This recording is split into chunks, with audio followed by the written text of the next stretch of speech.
तो दोस्तों आज मैं आपको क्लियर करने वाला हूं कि आपको जूम लेंस बाय करना चाहिए या प्राइम लेंस बाय करना चाहिए। ठीक है, तो मैं आपको आज बताने वाला हूं कि जूम लेंस क्या होता है, प्राइम लेंस क्या होता है, किस तरीके की इनकी यानी कि शेप होती है, क्या क्या इनके यानी कि कौन कौन से जूम लेंस कौन कौन से जो है प्राइम लेंस होते हैं। ठीक है, और दूसरी बात ये मैं आपको क्लियर करने वाला हूँ ये कहाँ कहाँ पर यूज़ होते हैं और ठीक है, और इसके यानी कि जूम लेंस के प्लस पॉइंट बताने वाला हूँ, इसके माइनस पॉइंट बताने वाला हूँ। ठीक है, और जो है इसके जो है आपको प्राइम लेंस के जो प्लस पॉइंट है, जो माइनस पॉइंट है, वो सब आपको इस वीडियो में क्लियर करने वाला हूँ। ठीक है, अगर तो आप इस वीडियो को पूरा देखते हो तो इंशाल्लाह आप वीडियो के एंड तक जो है आप जूम लेंस और प्राइम लेंस में से खुद ही जज कर सकेंगे कि आपको कौन सा लेना है। ठीक है, और मैं आपको ये भी बता दूंगा ये कौन कौन सी फोटोग्राफी में आप दोनों को किस तरीके से यूज़ कर सकते हो। ठीक है दोस्तों, तो चलिए स्टार्ट करते हैं। अब हम बात करते हैं कि प्राइम लेंस और जूम लेंस में आपको कैसे पता चलेगा ये प्राइम लेंस है या ये जूम लेंस है। ठीक है, सबसे बड़ी निशानी ये है कि जूम लेंस जो होता है उसकी जूम होता है, ये देखिएगा इस तरीके से आपको जूम होता हुआ नजर आएगा, लेकिन ये जो प्राइम लेंस होगा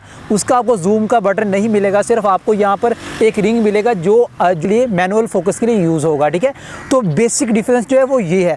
दूसरा डिफरेंस ये जो इसका अपर्चर होता है वो फिक्स होता है, यानी कि अपर्चर इसका फिक्स होता है, इसके ऊपर सिर्फ एक ही अपर्चर लिखा होता है कि 1.8 या 2.8 या 1.2 या 1.4, लेकिन जो जूम लेंस होता है उसके ऊपर यानी कि आपका वेरिएबल अपर्चर लिखा होता है कि 3.5 से 5.6 तक इसका अपर्चर जाता है। ठीक है, और दूसरा जो है आपको बड़ा डिफरेंस मैंने बताया वो जूम का डिफरेंस है कि आपको जूम से जो है वो बिल्कुल पता लग जाएगा कि ये जूम लेंस है या प्राइम लेंस है। ठीक है, तो दोस्तों अब मैं बात करता हूँ कि प्राइम लेंस के क्या क्या फ़ायदे हैं, ठीक है, और इसके क्या प्लस पॉइंट हैं जूम लेंस लेने से। अगर आप प्राइम लेंस लेते हैं तो उसके क्या क्या आपको फ़ायदे होते हैं। ठीक है, सबसे पहला फ़ायदा जो है आपको ये है कि इसका अपर्चर जो है वो बहुत ही बड़ा ओपन होता है। ये देखिएगा आप कितना बड़ा अपर्चर हो रहा है, इसका मतलब ये है कि आपके जो कैमरे में जितना अपर्चर इसका ज़्यादा होगा उतनी लाइट ज़्यादा आएगी। ठीक है, लाइट ज़्यादा आने से मुराद ये है कि जब आप मतलब लो लाइट में शूट कर रहे हो, मसलन आप जो है रात को शूट कर रहे हो, लो लाइट में शूट कर रहे हो, तो आपका ये लेंस जो है बहुत अच्छा परफॉर्म करेगा क्योंकि इसका अपर्चर ज़्यादा खुलेगा, लाइट ज़्यादा आएगी और आपकी तस्वीर जो है रात में भी शाइनी और शाम में भी शाइनिंग तस्वीर आएगी। ठीक है,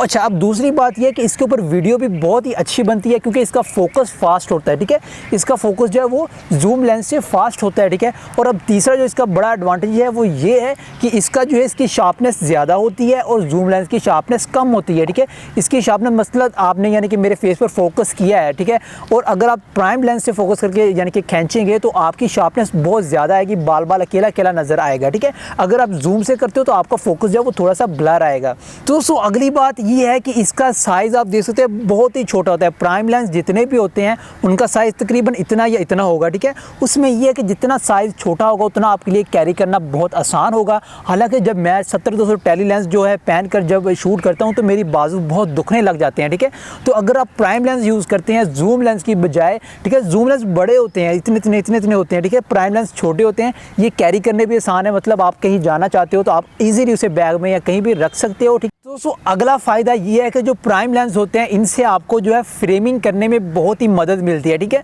अगर आप जूम लेंस हैं तो आप जूम लेंस में लेज़ी हो जाते हैं, आप यहाँ पर खड़े यानी कि तस्वीरें खींचना शुरू कर देते हैं बहुत दूर से जूम करके, लेकिन जब आप प्राइम लेंस यूज़ करते हैं तो आपको फ्रेमिंग का बहुत ज़्यादा आइडिया होता है कि आपने अपने सब्जेक्ट को कहाँ पर रखना है, क्योंकि इसमें जो है जूम नहीं होता तो आप जो खुद यानी कि आपको आगे पीछे जाकर जो है वो जाना पड़ता है, जिसकी वजह से आपकी फ्रेमिंग बहुत ही बेहतर होती है। आपको पता चलता है मैंने सब्जेक्ट को किधर रखना है, इधर प्लेस करना है, इधर प्लेस करना है, ऊपर से प्लेस करना है, नीचे से प्लेस करना है। ठीक है, और ये इसका बेनिफिट है। ठीक है, इसका अगला जो सबसे बड़ा बेनिफिट ये है कि जूम जो प्राइम लेंस होते हैं इनके अंदर ब्लर इफेक्ट बहुत ज़्यादा देखने को मिलता है। दोस्तों अगर जो है आप प्राइम लेंस पे शूट करें और जूम लेंस पे शूट करें, लेकिन जो प्राइम लेंस होगा इसका पीछे जो आपका बैकग्राउंड होगा बहुत ही अच्छा ब्लर आएगा, आपका सब्जेक्ट जो है बिल्कुल शार्प दिखेगा, बैकग्राउंड ब्लर आएगा और आपका जो बुके जो है बहुत ही अच्छे बनेंगे। बुके समझते हैं अगर आप यानी कि दरख्तों में शूट करते हैं पीछे गोल गोल बनते हैं, वो यानी कि बुके इफेक्ट लाता है, वो भी इससे बहुत अच्छा आएगा, जबकि जूम लेंस से वो अच्छा नहीं आता। तो दोस्तों अब मैं बात कर लेता हूँ जूम लेंस के क्या एडवांटेजेस हैं, इसके क्या प्लस पॉइंट है। ठीक है, सबसे मेन इसका जो प्लस पॉइंट है वो ये है कि आपके पास एक तो जूम लेंस होना ज़रूरी है। कभी कभी आपका दिल करता है कि आप यहाँ पर बैठे हुए दूर की तस्वीर लें, तो इसमें ये होता है कि आपका जूम जो बहुत अच्छे से होता है। ठीक है, इसमें जो है आप कौन कौन सी फोटोग्राफी कर सकते हैं, आप इसमें बर्ड्स फोटोग्राफी कर सकते हैं। ठीक है, इसके अलावा जो है आपका कोई भी मैच हो रहा है उसकी फ़ोटोग्राफी। ठीक है, यहाँ पर आप थोड़ा दूर खड़े होते हैं, ठीक है, और आपको अपना सब्जेक्ट को पास दिखाना है तो आप जूम करके जो बहुत ही अच्छी तस्वीरें ले सकते हैं। ठीक है, तो दोस्तों जूम लेंस का जो अगला फ़ायदा वो ये है कि ये लेंस बहुत ही वर्सटाइल होते हैं। वर्सटाइल का मतलब ये है कि अगर आप जो है इनको 18 से लेकर 140 तक लेंस लेते हैं जूम लेंस, उसमें आपका जो है 50 mm भी कवर हो जाता है, 35 भी कवर हो जाता है, ठीक है, और जो 85 भी कवर हो जाता है, यानी कि आपके सारे प्राइम लेंस एक ही जूम लेंस में आ जाते हैं। लेकिन मसला फिर वही है कि इसका अपर्चर जो है 1.8 होगा, लेकिन उसका अपर्चर जो है वो 4.5 होगा, जिसकी वजह से आपको मज़ा नहीं आएगा, ठीक है। तो ये लो लाइट हैं और ये लो लाइट नहीं होते। ये आपके जो जूम लेंस होते हैं ये दिन में बहुत अच्छा परफॉर्म करते हैं। अगर आप जो है वो जूम करके जो है अगर आप किसी ग्राउंड में किसी जगह पर तस्वीरें खींचते हैं तो जूम लेंस वहाँ पर ज़्यादा अच्छा जो है ब्लर देता है, अगर आप इसका फुल जूम खोल कर जो है इसका शूट करते हैं। दोस्तों अब मैं बात कर लेता हूँ इसके मनफी पॉइंट की, इसके माइनस पॉइंट की, ये क्यों आपको नहीं लेना चाहिए, ठीक है। सबसे पहले जो है जूम लेंस का आपको मसला ये है कि आपको ये लेज़ी बनाता है, ठीक है। आप यहाँ पर बैठे यानी कि आप इतनी मेहनत नहीं करते हो, बैठे बैठे जूम करते हो, जिसकी वजह से आपकी तस्वीरें जो है वो इतनी अच्छी नहीं आती, ठीक है। जबकि आप फ्रेमिंग के साथ अगर प्राइम लेंस पे शूट करेंगे आपकी तस्वीरें ज़्यादा अच्छी आएंगी, ठीक है। दूसरी बात यह कि इसमें शार्पनेस कम होती है, जिसकी वजह से आपकी तस्वीरें जो है वो शेक होने के चांस बहुत ज़्यादा होते हैं। जब आपने जूम ज़्यादा किया होता है तो आपकी फ़ोटो शेक बहुत ज़्यादा होने के चांस होते हैं, जिसकी वजह से आपकी कई फ़ोटोज़ जो हैं वो ब्लर आ जाती हैं, ठीक है, इससे, ठीक है। उसके बाद आपको जो इसका अगला जो मनफी पॉइंट ये है कि ये लो लाइट नहीं होता। मतलब अगर आप शाम में कहीं शूट करना चाहते हो तो आप इससे शूट नहीं कर सकते, इससे तस्वीर बहुत ही काली और ब्लैक आएगी, क्योंकि ये जो है ये शाम में शूट करने के लिए नहीं बना है, और ये नाइट में तो ये बिल्कुल भी वर्क नहीं करता, ठीक है। तो ये इसका एक डिसएडवांटेज है। इसके जो है मनफी पॉइंट की बात कर लेते हैं। इसका मनफी पॉइंट सिर्फ एक ही है कि आप इसमें जूम नहीं कर सकते, बाकी इसमें हर चीज़ परफेक्ट है। आप जो है इसमें हर तरह के शॉट ले सकते हैं, हर तरह की फ़ोटोग्राफी कर सकते हैं, लेकिन ये है कि आप इसमें जूम वाली फ़ोटोग्राफी नहीं कर सकते। मतलब आप बर्ड्स वाचिंग, ठीक है, आप दूर दूर की चीज़ों को कैप्चर करना चाहते हो वो आप यानी कि इस लेंस में नहीं कर सकेंगे, लेकिन जूम लेंस में आप वो कर सकेंगे। इसका यही माइनस पॉइंट। तो अब मैं आपको बताता हूँ कि जूम लेंस कहाँ कहाँ पर यूज़ होते हैं, ठीक है। आपके जूम लेंस जो है आपके जो है रैंडम क्लिक लेने के लिए वेडिंग्स में यूज़ होते हैं, ठीक है, और जो है वेडिंग्स में भी जूम लेंस यूज़ होते हैं, लेकिन जिनका अपर्चर 2.8 होता है, ठीक है। उसके बाद आपके जूम लेंस आपकी आउटडोर फोटोग्राफी में ज़्यादातर यूज़ होते हैं, ठीक है। इसके अलावा जो है आपकी जो है बर्ड्स वाचिंग में यूज़ होते हैं, मैच कैप्चरिंग में यूज़ होते हैं, ठीक है। इसके अलावा जो आपकी बर्ड्स फोटोग्राफी, जिस तरह की भी आपकी आउटडोर फोटोग्राफी है जिसमें आपको जूम करना पड़ता है, उसमें ज़्यादा जूम लेंस यूज़ होते हैं।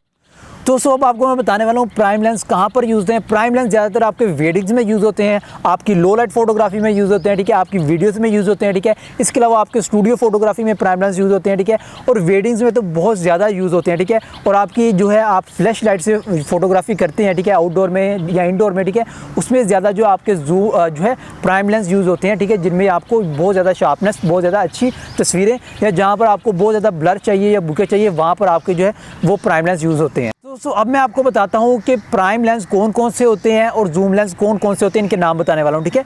35 mm, ठीक है, 50 mm, 85 mm, ठीक है, और इसके अलावा 105 mm वो भी होता है, ठीक है। तो ये सारे जो हैं वो हमारे कौन से लेंस हैं, ये हमारे प्राइम लेंस हैं जो कि आम यूज़ में होते हैं, आम जो है वो हमें देखने को मिलते हैं। इसके अलावा और भी काफ़ी ज़्यादा प्राइम लेंस हैं, मतलब 50 mm बहुत सारे हैं, लेकिन ये है कि ये जो फेमस हैं वो ये हैं। दोस्तों अब मैं आपको बताता हूँ फेमस जूम लेंस कौन कौन से हैं जो कि यानी कि बहुत ज़्यादा यूज़ होते हैं, ठीक है, जिसमें सबसे पहले 18-55 है, उसके बाद 18-140 है, 18-105 है, ठीक है। इसके अलावा जो आपका 70-200 है, 24-70 है, ठीक है, और जो 17-50 है। इसके अलावा जो है आपका 70-300 है, 55-200 है। ये बहुत ही मशहूर जो बहुत ही फेमस जूम लेंस हैं, ये वो वाले जूम लेंस हैं जिनमें आप बहुत ही अच्छी फोटोग्राफी कर सकते हैं, ठीक है। दोस्तों अगर तो आपको आज की वीडियो ये पसंद आई है, आपको क्लियर हुआ है कि आपको कौन सा लेना है, आपको यानी कि कौन सी फोटोग्राफी करनी है, आपको सारा कुछ समझ आ गया होगा। अगर तो आपको समझ आया तो इस वीडियो को लाजमी लाइक कीजिएगा, शेयर कीजिएगा, ठीक है। आज की वीडियो हमारी यहीं तक, अगली वीडियो तक दोस्तों अल्लाह हाफिज़, बाय।